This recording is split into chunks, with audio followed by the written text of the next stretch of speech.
Hello everyone, welcome to my vlog. So today I have amazing photographer Francisco Hernandez, who I've been following for a long time. You are amazing photographer, as I said.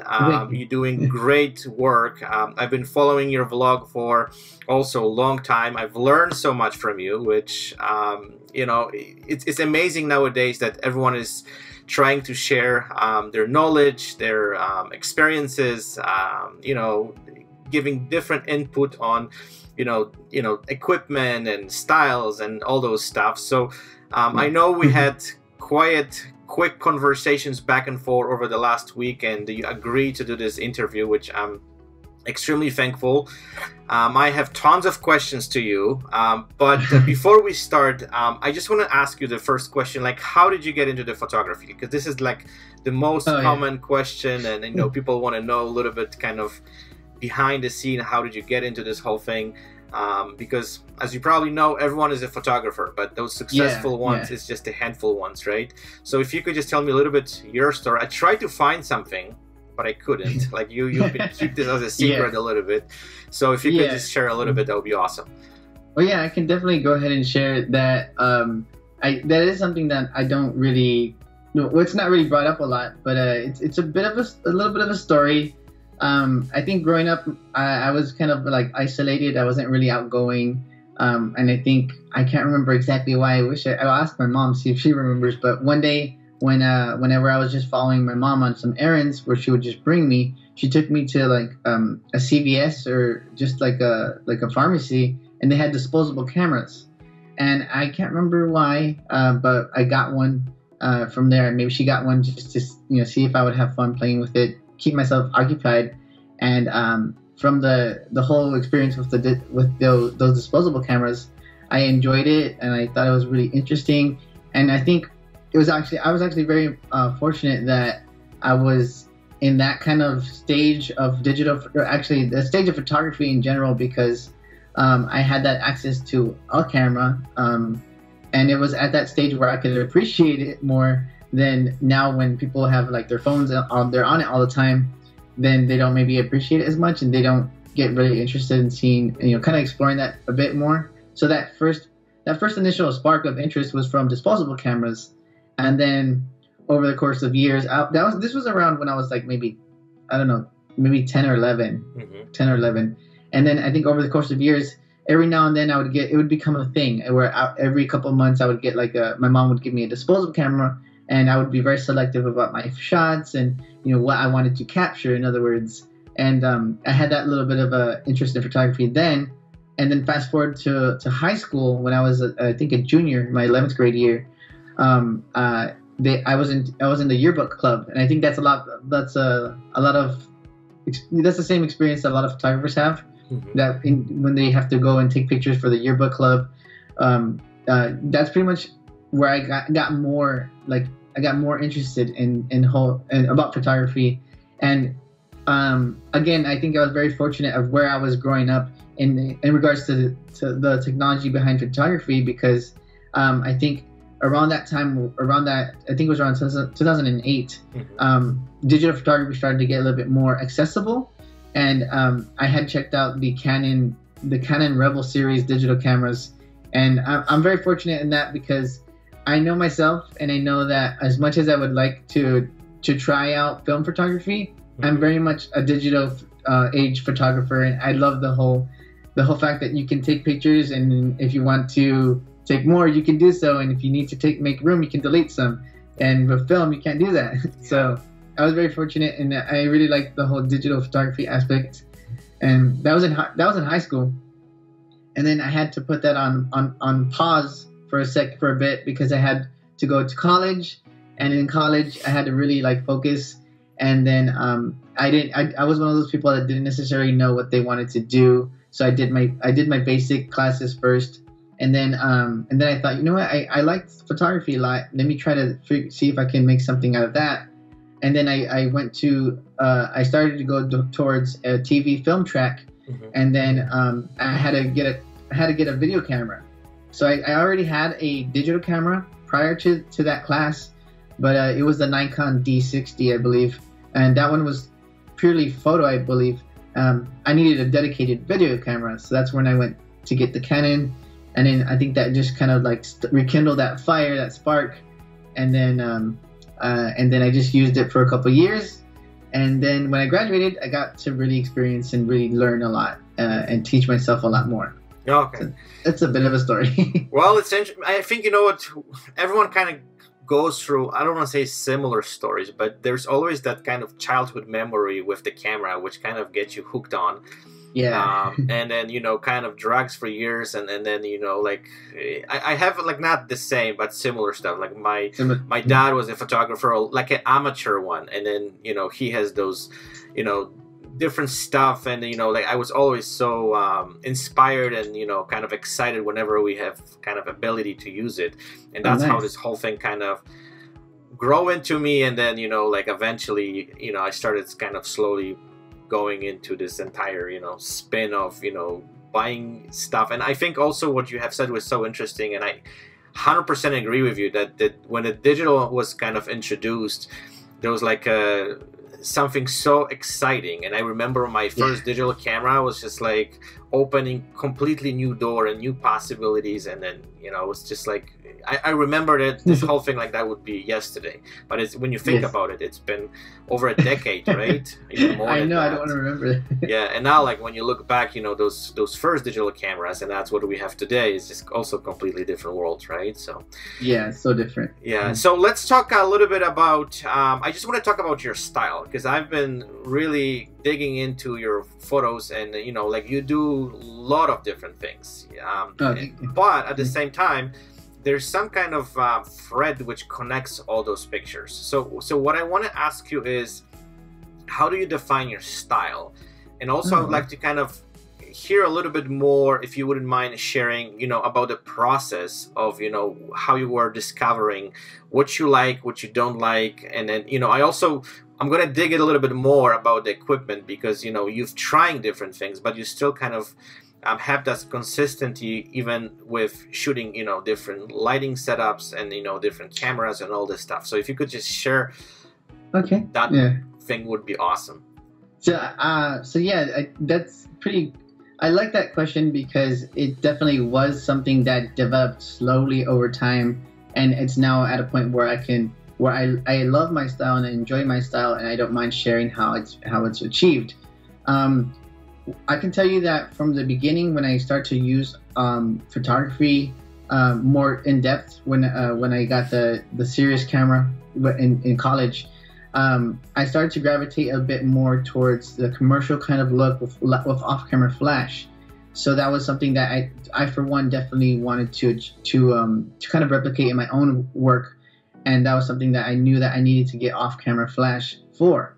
So for one, I would say that my work is definitely going to be always with off-camera flash. So that's one element in regards to that. Another thing that I slowly realized was that I love this bit of depth that you can achieve with off-camera flash. You can definitely achieve the same thing with natural light, but you have more control when with off-camera flash. And with my style, if you pay attention to all my photos, you can see that I will never have a photo that's fully, like, you won't see no shadow. So you'll definitely see some shadow, in other words. I always like that extra bit of depth that you can create. It kind of just gives that it just kind of pops outside of the frame of the image, and I like that. I like that kind of intimacy between the subject in the photo and the viewer. I like that it's a close connection. That's why I'm very much interested in doing portrait work, and I don't think that'll change ever. So aside from the fact that I have off-camera flash in my photos pretty much all the time for that extra bit of pop and that depth that I always gravitate towards, I have that off-camera flash and also that shadow in my work that kind of just helps that subject pop out. The very last thing that I knew I realized I loved almost immediately when I started to really get into photography is using a shallow depth of field. So I love to kind of be very selective about what's going to be in focus, and that's pretty much always going to be the subject.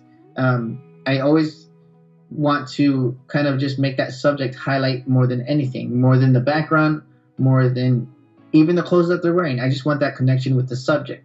Of course, clothes do kind of matter a lot, and I learned that over time because people wear very distracting outfits sometimes, very either neon pink or very distracting patterns. So I learned that over time. But yeah, so I definitely kind of always gravitate towards making that subject pop and give that extra bit of depth in my photos.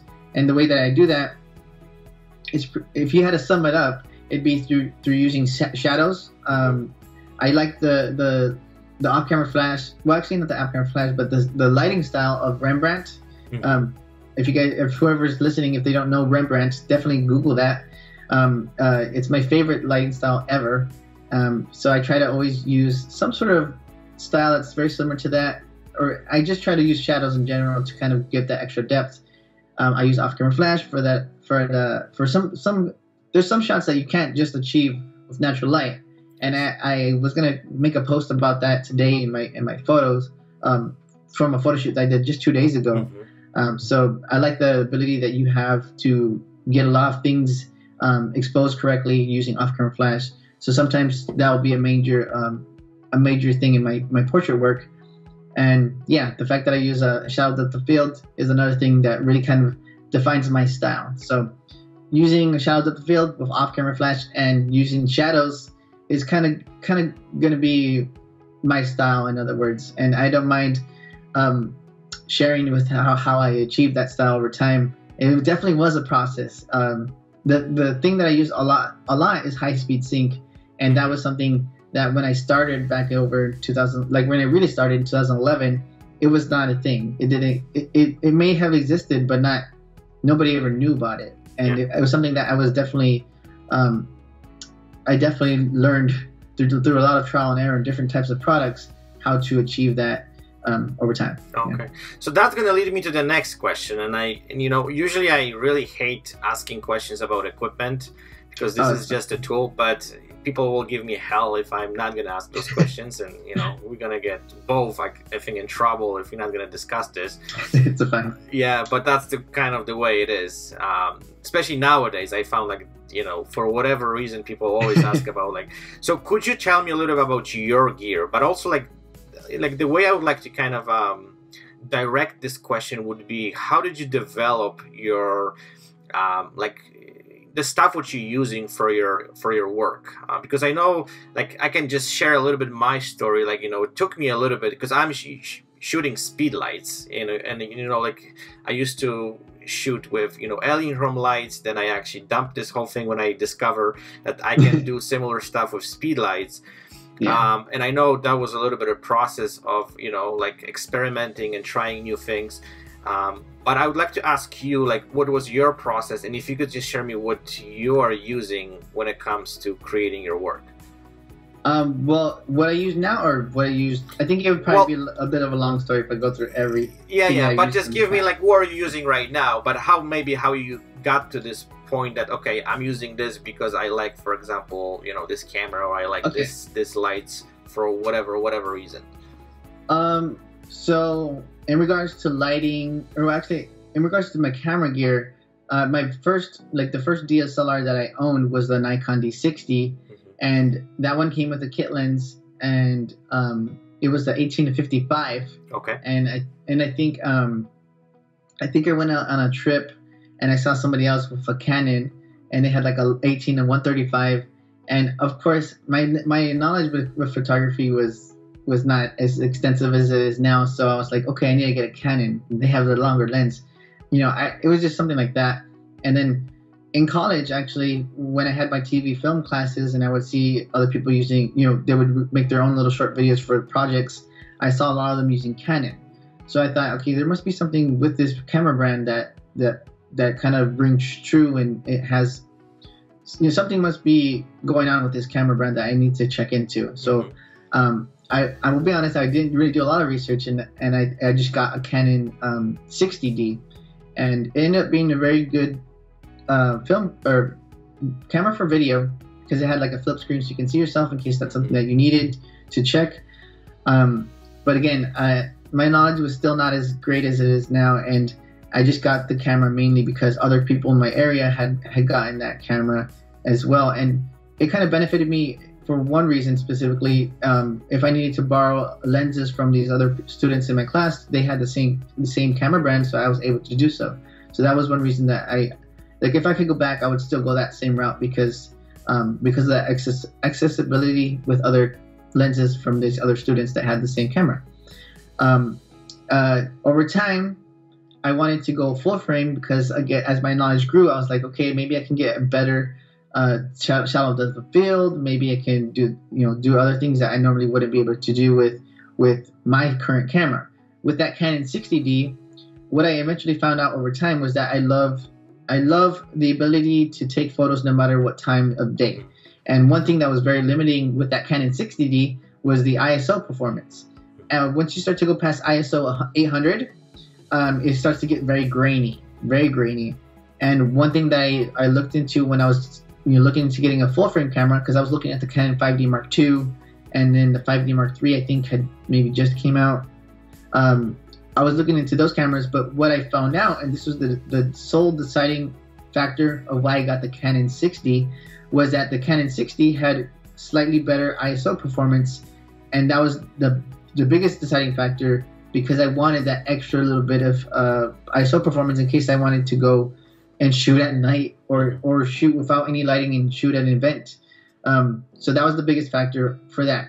Another thing that really helped with that was that it was the cheapest full frame that Canon offered. So I was like, okay, it has great low light performance and it's the cheapest one and it's full frame. I gotta get this camera. So I got that camera. It did cost a little bit at the time, but I think it was definitely worth it.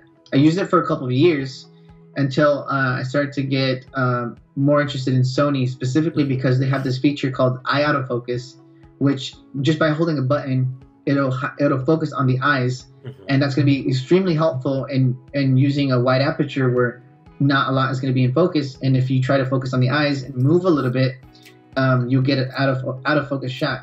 So since I do portrait work, I thought that was very interesting, and I thought that was something that would benefit me greatly. I didn't know how greatly it would, but once I got my first Sony camera, which was the Sony a6500, I fell in love with the camera system, and over the course of a couple of months, I think I sold all my Canon stuff and fully switched to Sony. And again, that eye autofocus was the biggest reason why I changed, but there was other features as well that kind of just made it more of a reason to switch to Sony, and kind of also to recommend to other photographers as well who might be experiencing some issues like nailing the focus, which honestly, when it came to shooting with Canon, it was something I developed slowly over time, nailing a shot in focus, like on the eyes, with a shallow depth of field. I was never really able to do that in the beginning, and it became second nature how I focused and recomposed with the Canon system. With the Sony system, I literally just had to hold that button and then take the shot. And because of that ease of use, it was something that I could confidently recommend to other photographers, especially if they're just starting out, so that they don't have to experience that frustration that I had over years, literally years, trying to gain that ability to nail the focus with a wide open shot. And then after the A6500, I got the A7R II, which is a full frame camera, because the A6500 is a crop sensor. So I got that. I used it for more than a year, I think more than a year. And then I switched to the A7R III, which is the next version of that camera. And the main reason why I did that was because it had a couple of improvements, which the number one being the improved battery life. Because before these new generation of Sony cameras came out, they were kind of known for having terrible battery life. And a lot of people would joke around that if you go to do something with Sony, you need to carry like a handful of batteries. That kind of became a running joke. So that's the reason why I got the A7R III, and that's the camera that I use currently. And I always use it with my 85G Master lens, which is an f1.4 lens, and it's my go-to lens. I've been using it for a long time now. Okay. Yeah. Yep. So tell me a little about your lighting, because you were talking a little bit about like you're really focus on off-camera flashes and all this stuff, and I want to just kind of dig a little bit more into this, because I you know, watching your videos and stuff, like you experimenting with a lot of stuff. Yes, I did. And you know what, I'm so impressed with this, because that also gives me some ideas, and then, you know, like you really open like new possibilities with a lot of those stuff. So before we jump into, you know, what you're using currently for most of your shots, I just want to ask you, like, based on, let's say, the last 6 months to a year experiences, you know, with trying new things, what impressed you the most? Like, which kind of light or some kind of things which you actually have a chance to work with, you were like this is so cool, like this is something which is going to be big in the near future? So that's a very good question. That's something that I don't really get asked often about. But yeah, there's a lot of new lights that come out every so often, and it's hard to keep. I would say it's hard to keep up, but I'm literally obsessed with off-camera flash and photography alike. So I kind of keep up to date. I check out the major news photography news websites every single day as soon as I wake up. So I'm very in the know about off-camera flash. The thing that just came out, maybe within the 6 months, I think. Well, there's a company by the name of Godox. Yes. I think that the actual pronunciation is Godox, but I'm going to be calling it Godox because that's what I call it. But so the company Godox is a very popular off-camera flash lighting company right now. A lot of people use their products. One thing that they developed, I think, a little bit more than a year ago was a strobe that's the size of a speed light, but it offers 3 times the power. Mm-hmm. So you don't have to sacrifice like getting a bigger, bulkier strobe just to get more power. You have that size and power packed in that one strobe, and that's called the Godox AD200. Mm-hmm. That strobe is something that a lot of photographers now use because of that ability to have so much power packed in a small little body. That was a light that was definitely, that kind of just shook up the industry, the off-camera flash industry, because of that ability, that power, and that portability. And it's pretty cool because the company themselves, Godox, they innovate so much, and that's the reason why I'm a big fan of their work. And what they did in the past, within that past year, since that light came out, is they developed an attachment where if you have 2 of those Godox 8200s, you can use this attachment that can combine them both. You can attach both of these 2 lights if you have to, and then you can get double the power in a single source of light. Mm-hmm. So if you wanted like if you have 2 of those Godox 8200s, and they're going to be 200 watts of power each, and if you just felt like you needed a stronger single source of light, you can use that attachment to combine them both and get that single source of light that's very powerful. And that attachment also not has the benefit of having extra power, but it also has 2 very powerful LED lamps, so you can use that if you want to. Yeah. And I use this attachment a lot because when I travel, having that attachment and having those 2 Godox 8200 strobe bodies, it's very easy to pack. And I actually just made a video on my YouTube channel about 2 weeks ago describing that setup, because it's one of the best.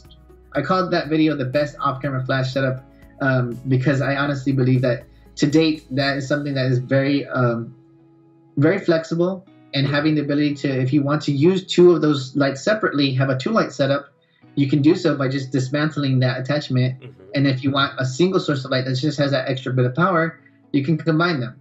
Yeah. And then you also have that modeling lamp as well. So that's pretty much the single most biggest thing that I've seen that nobody has ever done before, especially because the company themselves, Godox, they're coming out with a lot of strobes and speedlights that are, well, not speedlights, but strobes specifically that are battery operated and have no cords. And I'm a big fan of that because, like you said before, I've experienced it with a lot of Welcome to the club, yeah.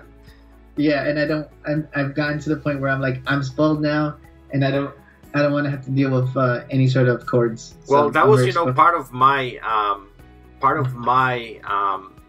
well, biggest issue when it comes to, you know, like using strobes whenever because I do headshots, right? And then, as I said, you know, the biggest issue for me was like whenever I had a photo shoot and I have all those, you know, extension cords, and, you know, you have to find power outlets, and then I was getting hell from, you know, the companies that you have to secure this stuff, right, to make sure that nobody trips on those, you know. Yeah, it becomes a liability. Yes, exactly. So that's when I turned into speed lights, and that was just like the biggest relief for me. Plus, you know, carrying all this, you know, heavy strobes was also like a big of a deal, because if you need like 3-4 of them on the shoot, you know, you're carrying another bag full of stuff, you know, which sometimes is like, well, especially when it comes to traveling and stuff like that, might be a little bit inconvenient. But also what I would like to add to this Godox stuff, because also I would like to kind of hear your opinion on this, is the prices, because, you know, they really affordable comparing, you know, other companies. And I'm not going to mention the names, so we're not going to get in trouble.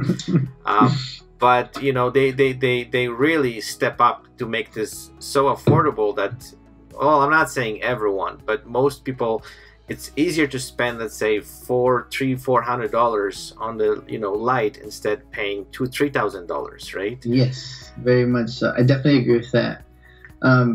What was your question about? Well, about this prices, right? Because that's something which I deeply believe that opens another doors for photographers. That, you know, and I want to kind of also refer to this because I noticed that a lot of photographers are like scared to death when it comes to off-light, you know, speed lights. I definitely agree with that. I see that. I see that intimidation so much, and if I'm the type of guy that I like adrenaline, and I like that fear, that it kind of makes me more focused than anything. That's why if I didn't start to do a lot more online educating, I would be a wedding photographer, because I love that adrenaline and that fear of having to nail the shot. It just gives me more focus. And I think that's one of the reasons why I started off-camera flash, because I wanted that challenge. I wanted to see what I can do, where I would fail, where I can improve. But I definitely understand that a lot of other photographers, including myself in the very beginning, where I just didn't want to start. I didn't know what to do. I didn't know what gear to get. All these factors could definitely overwhelm a photographer in the very beginning, and I could see why that might make people kind of weary to getting an off-camera flash, even just one.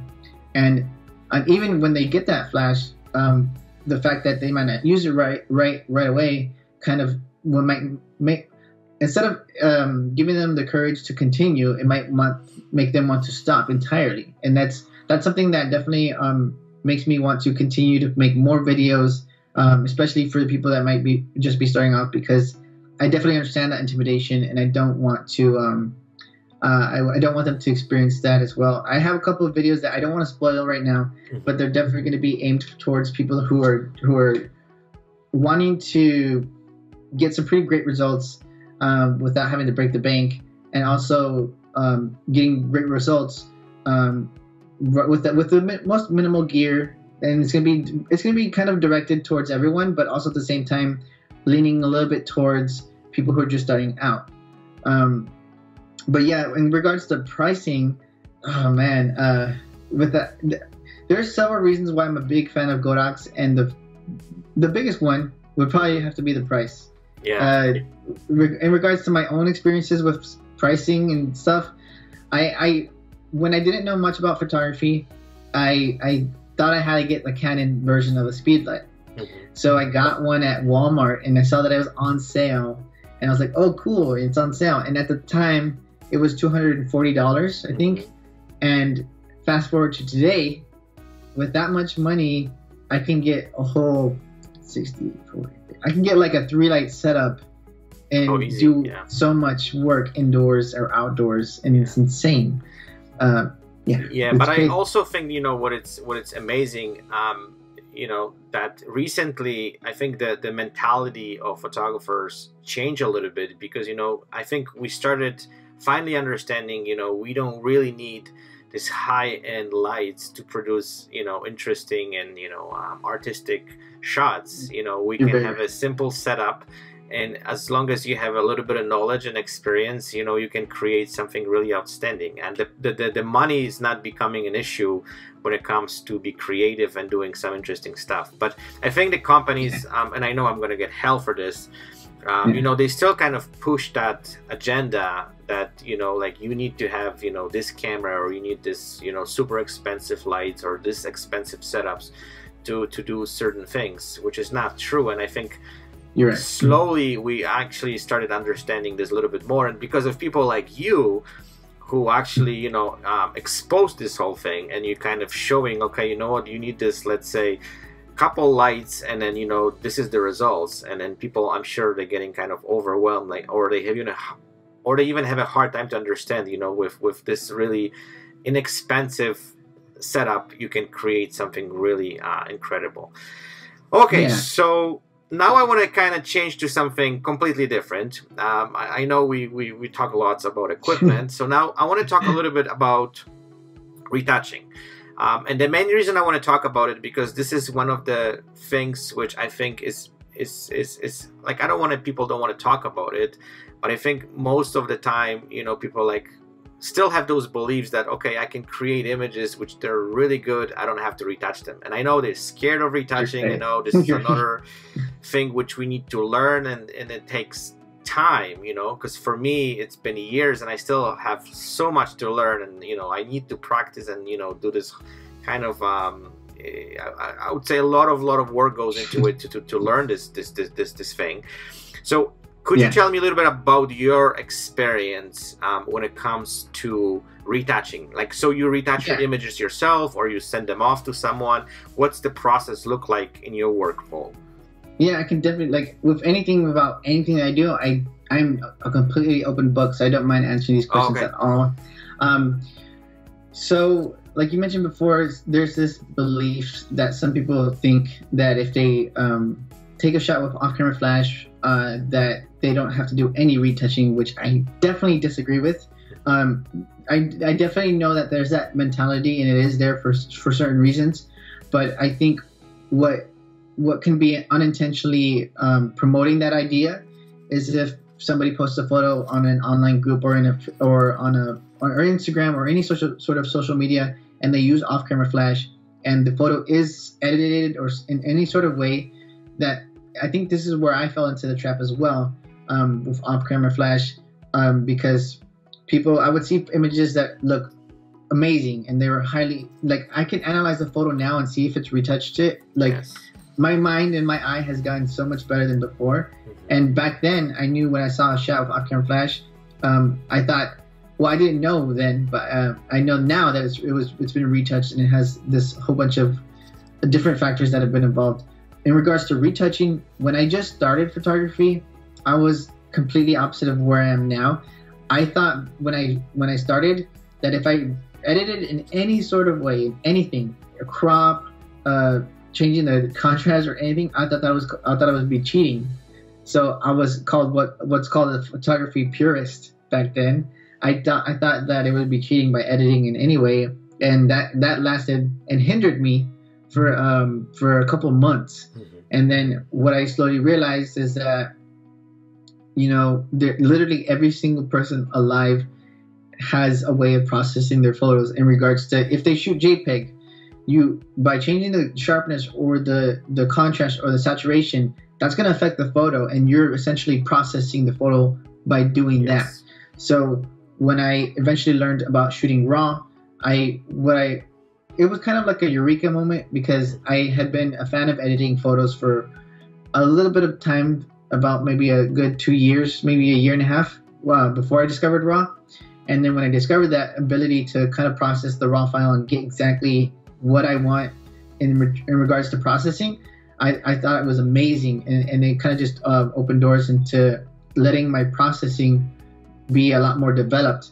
When before I started to get really serious into photography, I actually took like I was in high school, and it was the summer before the school year began, and I was very interested in this Photoshop. I was very interested in that, and I wanted to learn more about it. So over the course of that summer, I got really familiar with Photoshop, and that was something that really benefited me because a lot of people to this day, even if they use off-camera flash and they're familiar with it, they still don't want to venture into post-processing the photos in Lightroom or post-process them in Photoshop.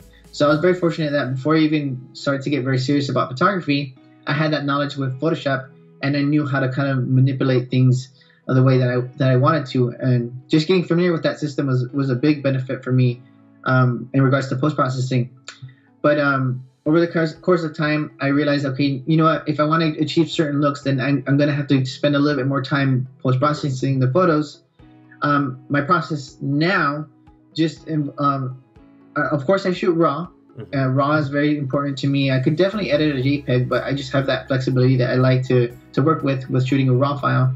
I import the photos to Lightroom, and the very first thing that I do, because I love color, is I boost the colors up quite a bit, and not to anywhere where it's like too much. Like if you just increase the saturation slider, like all the colors just start to yell and start to become very loud. I actually found out from another photographer that I follow and admire by the name of Trevor Daly. He actually works with the company Magmod. But he made a video tutorial a couple years ago where he brought that tip to my attention, where if you boost the colors this certain way in Lightroom, it'll bring them out a lot more naturally and without having to be so over the top, like if you were to just raise the saturation slider. So that first thing that I do in post-processing my photos is I bring up the colors a bit, and because I'm a big fan of color. Like I appreciate black and white, but I just learned that over time I love color. So I bring out the colors first and foremost, and then sometimes in Lightroom, because there's different tools in there that you can use, I will use the what's called the adjustment tool. I believe it's called the adjustment brush, I believe. And that's basically, if you want to, if I were to bring it down to like the basic tool that it serves, it's basically a paintbrush where you can paint over the photo, and the thing that you paint over the photo, you can either adjust the color temperature, the saturation, the sharpness, the exposure itself, make it brighter or darker. You can do these different things with that adjustment brush in Lightroom. So I'll use that adjustment brush to either bring out the eyes slightly. I'll either add a little bit sharpness in some areas where I feel like if it were to be sharpened, it'd be just improve the photo just a little bit. And I'll actually do something like I'm completely open about my process. Sometimes if I have a good exposure and I feel like the lighting could have been just have a little bit more punch, but of course I can't go back and do the photo shoot again. Sometimes I'll add a little bit of selective brightness over the subject, just a little bit, just so they can go out, just so they can come out the photo just a little bit more attention to the subject. After I finish those selective adjustments I'll do a little bit of sharpening as well. I'll do sharpening, maybe bring out the eyes a little bit, the color, and maybe brighten the subject up just a little bit. Then after that, I'll start working with that photo in Photoshop. And I want to be very clear about how I post-process my photos, because what I tell people all the time is that I don't post-process them the right way. And what I mean by that is when I start to work with the photo in Lightroom, I export as a high resolution or full resolution JPEG file. And if you were to ask any retoucher out there or anybody who knows how to post-process photos to the best of their ability, they would tell you to export that file, that photo, as a TIFF file, or some other, or just work with the RAW file directly in Photoshop, because you just have that flexibility of working with that file. It's basically the RAW file, but in Photoshop. But when I started to do photography before I learned the right way, I would exactly what I just described. I would work with the file in Lightroom, export as JPEG, and then work with that JPEG in Photoshop. And what I found is that for the most part, I don't think to date nobody has realized that I work with the JPEG file in Photoshop. As long as I get to that photo to the point where I want it to be in Lightroom first, and then I export, then I can get exactly what I need out of the photo, working with it in the JPEG in Photoshop. So yeah, I just wanted to be clear about that, because I know a lot of people out there they might hear this and think it's the correct thing to do. But if you want the most flexibility in editing a photo, you definitely want to work with a TIFF file, which is basically a raw file in Photoshop. And then when it comes to Photoshop, I have a whole separate process in there, and the process does change with every single shot.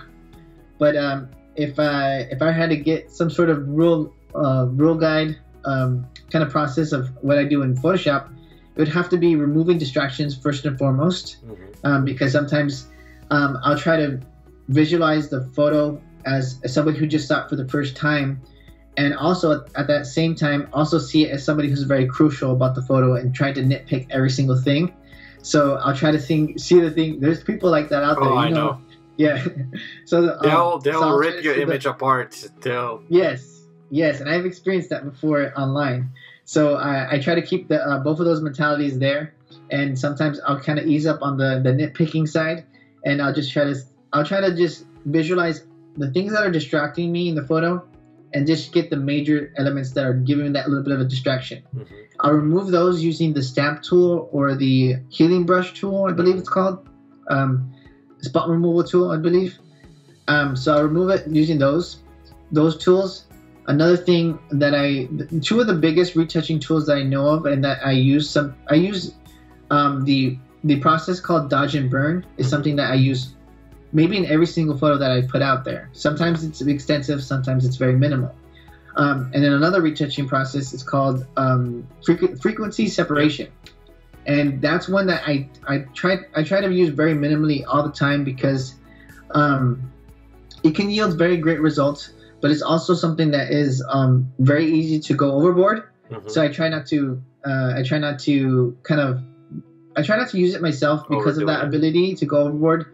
And if I do use it, I use it very minimally.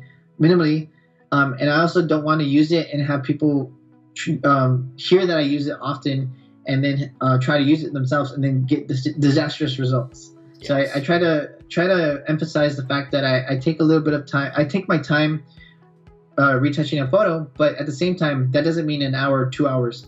Yeah. Sometimes my photos could last an hour if I'm just being very crucial and looking at the shot too much. Yeah. Just editing the shot too much to the point where I'm removing distractions that nobody can see. But sometimes, for the most part, my editing could take somewhere between 10 to 30 minutes. Okay. Yeah. So yeah, I'll bring up the photo, remove distractions, maybe do a little bit of sharpening, brighten up the subject maybe just a little bit, do dodge and burn, just to get that extra little bit of depth, and if anything, maybe work with the color balance to kind of get the color exactly where I want it to be. Perfect. Okay, so now I'm going to switch the gear, and I'm going to, continue with what we were talking about, but it seems like you've been very successful on, photography journey and, social media, you're producing amazing videos. Thank you. So I want to ask you, a little bit of, I would say, personal question about criticism. We're getting hammered, on the daily basis. And I know a lot of people take this kind of different way. Some of those guys, brush off their, shoulders and then they're good to go. Some people take this more personally. And I know it's also a process, throughout the years, that, we kind of react to some of those things differently.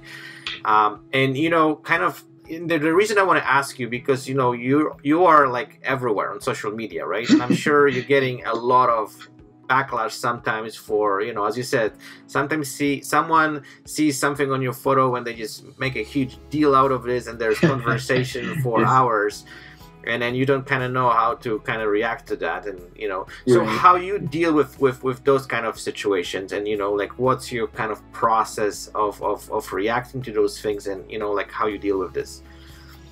That's a very good point that you're making, and that's something that I don't get asked often, so it's a very good question that makes me think about my own process and how it's developed. I can tell you that in the very beginning, my whole existence when it comes to social media started way back in the end of 2010, beginning of 2011, and specifically with Facebook, it's changed a lot differently now. But back then, there was the Facebook groups that you can be part of. They're a lot more engaging. People were more active in them than they are now. And back then, what I experienced was there was definitely some groups that were a lot more harsher, and some that were a lot less harsher. So in the beginning stages, I would post in those less harsh groups, and over time, I got to the point where my work was getting better, and I was getting a lot more likes and a lot more compliments as comments in that easier group, and that I definitely did have some bit of a critique in there as well. And I can tell you that in the beginning, when it comes to like receiving critique for my own photos, I was very much the type of photographer that didn't want to hear it, that didn't want to hear that their work was bad and it could be improved. Nobody wants to hear that, but the truth of the matter is you're gonna start shooting photos bad, and the only way that you can improve is by acknowledging those faults and fixing out how to minimize the amount of errors that are going to be in the next photo shoot. And so I was definitely going against the grain and hearing these comments and taking them as very personally. And because of my experience with feeling that, the way I am now, let me check my phone. The way that I am now is I am exactly the opposite. And if I give somebody critique, which is pretty rare now because I don't want to come off sounding like too cruel or anything, I try to keep it very very nice. Like if I tell somebody something that can be improved, I'll first tell them I think I've heard somewhere online where it's called a compliment sandwich, where you give a compliment and then you tell some critique and then you give another compliment. And I think that's the best thing to do because they hear where they can be improved, and then it's also at the same time not too harsh sounding. So in the very beginning, I was definitely the type that heard the harshness and didn't hear the advice part. So I would definitely post in those groups where I knew where I was just kind of developing confidence. I wouldn't say this is something that I was developing an ego, because I don't think of myself as a very egotistical person. I didn't have a lot of confidence growing up to begin with. And then when I put myself out there and posted work that I created, I was not confident at all. And when I started to get more attention and people started to be more receptive to my work, and I would get more attention, that's when I was like, you know what, I need to get better at this if I want to really make this something that I can be happy with and be more confident with. So that is when I started to post in that harsher group. And then I would hear a lot of I was at that level where I was very fortunate that I was still pretty good, but there was definitely still people that picked at the photo, and I'm happy for that because it did bring to my attention some stuff that I was doing wrong and stuff that I could do better. But I will be honest and let you know that as much as I try to be very positive now and very friendly now, I was very much kind of a mean-spirited person, and I would kind of just fire back with like insults and saying, well, you should do this then next time, right? Or maybe you should do this photo shoot. I wasn't the best. But also, what, if I can jump in for a second, because I think we're all getting critiques, and then sometimes I understand the point of view of the person who is critiquing you, right? But also I found like it depends who is critiquing you, right? Because it's someone. You're right. Yes. If someone doesn't, have any, I would say, bold work or something which they can present, so they give them that kind of ability to, okay, what, I have some experience in that field, and I can give you some advice. But I found, like, I don't want to say 90%, but 80% sometimes of this critiques coming from people who have no idea. They just sit on the those social media platforms, and they just ripping off every image they can put hands on. And that's, I think, what is frustrating, because again, my experience, whenever I was getting critique from someone who has experience, they usually give you some very informative advice which can help you with your work. But if someone just picks on little thing in your image which has nothing to do with rest of it, and they drooling over this for like putting essays, how bad your photo is, that's when the frustration comes in, and then which is like, okay, this is just there's no value in this critique, which kind of helps me to develop my style, or make me be better photographer, right?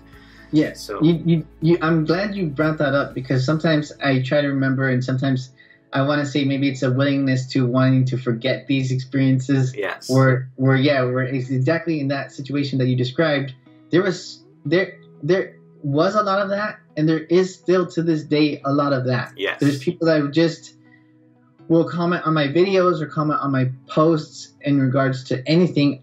I'm very fortunate that for some reason Instagram is very much when I put out something, the people that are I guess scared to comment, that are more brave to comment on posts on like articles or whatever, just kind of talking bad about photos, they're not so much very present on Instagram. Yes. So that's something that's very nice about that.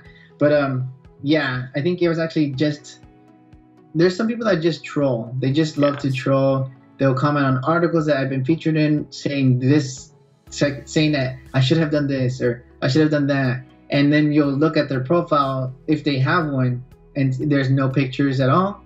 There's no conversation. Nothing. Is over, right? It's like a fake profile. Yeah. So there's people that are just like that. It's just it's pretty sad, in other words, because I have no idea what their intention is, other than just wasting their time and commenting, or just trying to elicit a response. I still get comments to this day and messages, with those people that are like that. And then what I found to be the best thing over time was to just ignore them, because if I were to post a picture of that comment and post it, they're more than likely would be like, yes, he posted this, oh, I'm getting to him, I'm getting him angry. And my whole thought process on that is like, don't you have something better to do? That's true. Like, yeah. Try to, if you're a photographer and you're trying to just bring somebody down, it's like, do you not have anything other than that to do? And actually, one thing that I wanted to make a point is that sometimes there are going to be some photographers that I call the helping but hurting kind. Yes. I think that's what I call it. Yeah. Because sometimes they'll give advice, and sometimes it might not be like accurate advice, and it might be advice that actually is the opposite of what they should be doing. And I wanted to bring that up real quickly because I've experienced that. I've experienced photographers that have helped me, and they honestly just hindered my growth more than anything, because what I thought before is if somebody gives me advice, then I have to take it. And over the course of time, I figured out that, okay, when it comes to any sort of advice, is that I need to take it with a grain of salt, because advice in general, of course, there are going to be rules, but with photography, it's very like a rules-free kind of place. Is that when it comes to advice, there's going to be people that want you to take the photos either their way or how they were taught, and you can either follow that. Of course, it depends on how you want to work as a photographer, but you also have to think, what do I like? What do I want to create? How do I feel about this advice and how it's going to affect my photos? And I think that's something that a lot more photographers should realize, because again, I don't want anybody to kind of get advice from me and feel that they need to do this or do that. Yes. And I want them to love their photos and take the photos that they want to take. So whenever I give any sort of advice, and why I kind of I do get many messages every single day, and I do give advice still, but I always try to be very on the nose and very apparent that I'm giving them advice about how I take my photos, and maybe they'll discover a certain way that they prefer better, and that's something that they should realize, that it's not going to be maybe the same thing that I'm advising. So when I give advice, I try to be very upfront about that, because there is a certain style that I just gravitate towards because of my own personal preferences, and other people might feel differently about that preference, and it's going to dictate how they do their photography. So I don't, there's just going to be people out there that if they want to help you, they'll help you with actual factual advice, and there's going to be people who just want to troll. Yeah. So you have to keep in mind that there's going to be those type of people out there, and when it comes to the trolling type, just don't pay any attention to it. And when it comes to the people, that want to help, they'll help. Well, trolling It'll be doesn't. very It's not going to go away. That's definitely the one. It's never thing. going to go away. But I also think, I completely agree with you, and I want to really kind of put some spotlight on it. That like we have to like our photos first, before someone's kind of try to rip them apart. And I think we also, this is the first step to, I would say, being how I can even describe this. Like, what I want to say is basically that like, we're not creating photos for other people. We're just creating them first and foremost for ourselves. We have to be happy with this, and then if someone have some objectives, or someone want to, I don't know, do something different. And I agree with you that well, basically everyone has different perspective. Everyone kind of look at photos differently, and everyone's gonna look at our work from completely different angle, right? So that's something. Okay, so I have a couple more questions. The next one is going to be, I think, tough one. And the main reason I want to ask you is because you are so involved with, kind of working, as I said, with different stuff, with different lighting. You're really involved in this community and in photography. So what's the future of photography in your opinion? Like, where are we going with this whole thing? Because, well, first of all, this whole thing is changing so drastically that every 6 months is something completely new and different. I have a personally tough time to keep up with everything, but I just want to ask you, like, what's your thoughts on that? That's a very good question as well. It is a challenging one, but I tend to be very knowledgeable about photography in general and the tech behind it, because the tech is going to dictate how the photos come out. So my whole stance about technology regarding cameras as a whole to this point right now is that Sony, and of course I want to make it apparent that I am a Sony ambassador, but I very much like to give opinion based if I wasn't one, just in general about how I feel.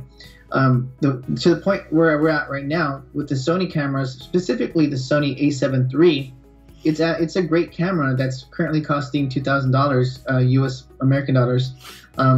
And it costs $2,000, and it offers amazing photo and amazing video, and it has a lot of features that are going to just be perfect for pretty much any photographer out there, either consumer or prosumer or professional.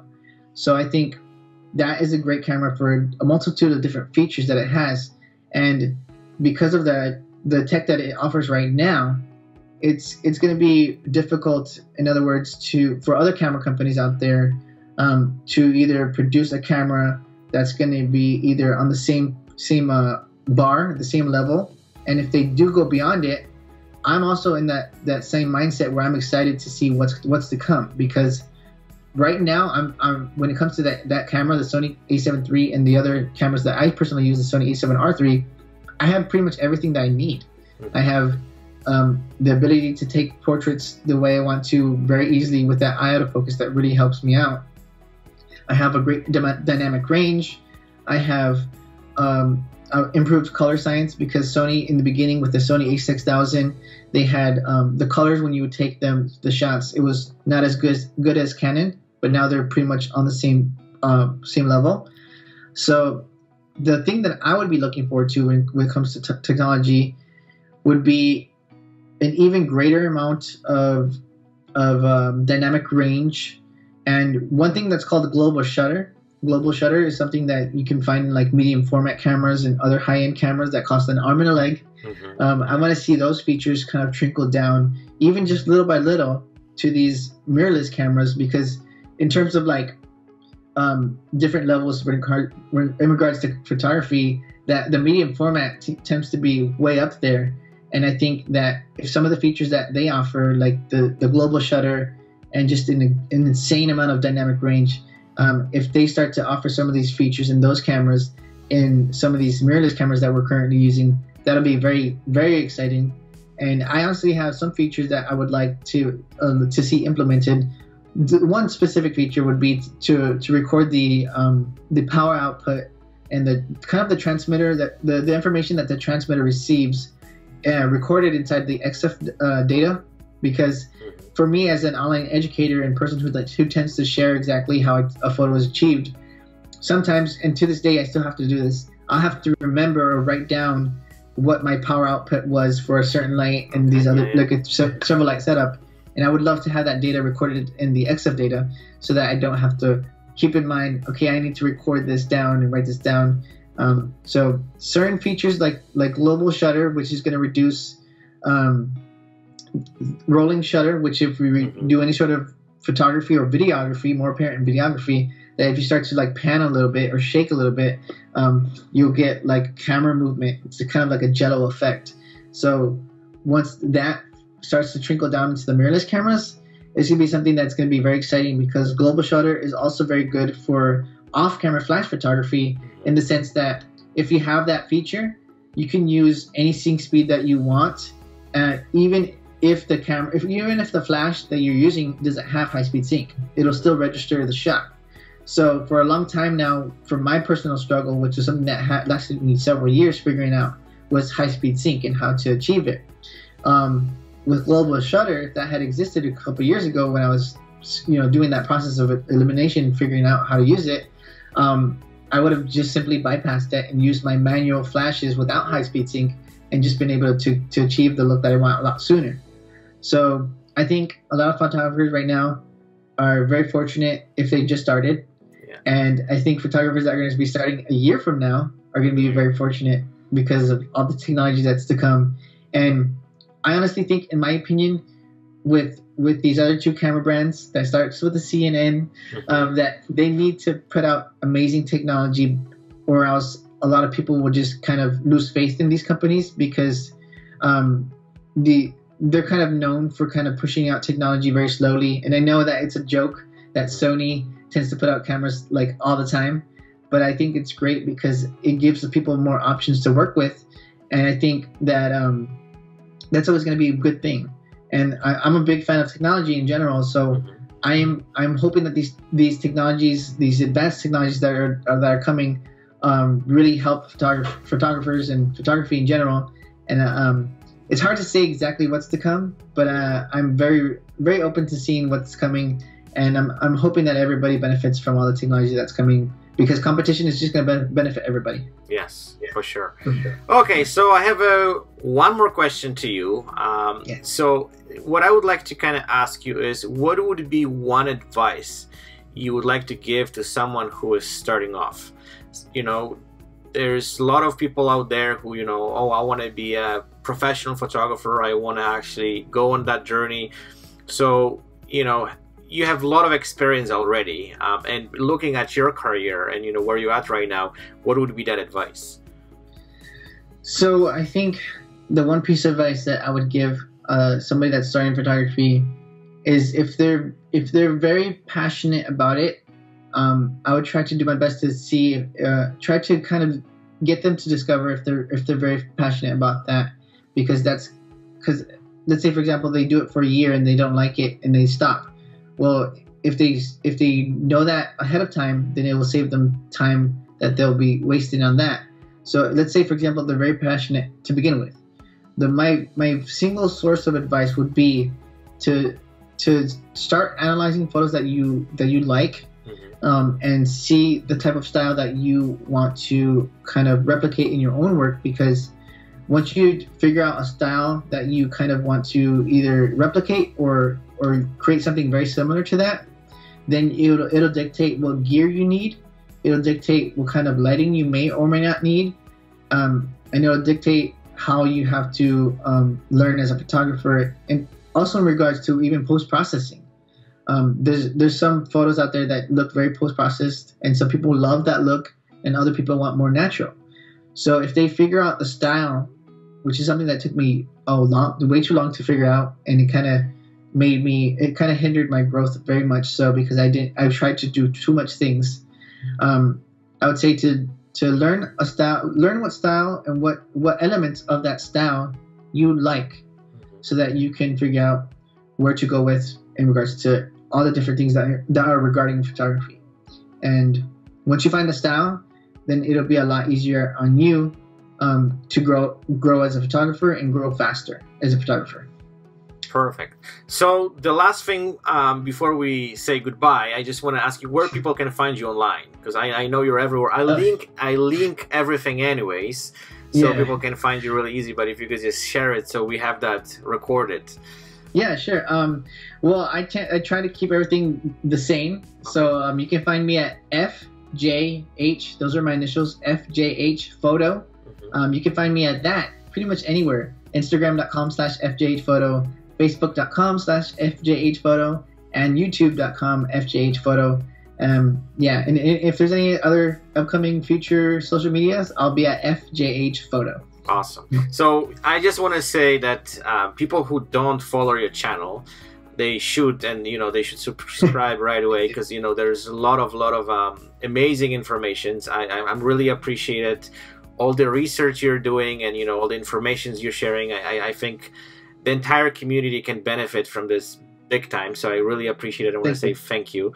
And again, I just want to say thank you so much for this interview. I hope you had fun. That was a real pleasure chatting with you. And then hopefully one day we're gonna have a chance to meet up maybe, and I don't know, have a quick beer or photo shoot, or we can combine those two together. So thank you again, and yeah, I will be looking forward to see more of your work and see more of your videos. Yeah, and then I would love to keep in touch with you for sure. Yeah, likewise. It was pretty fun. Thank you for having me. Okay, thank you.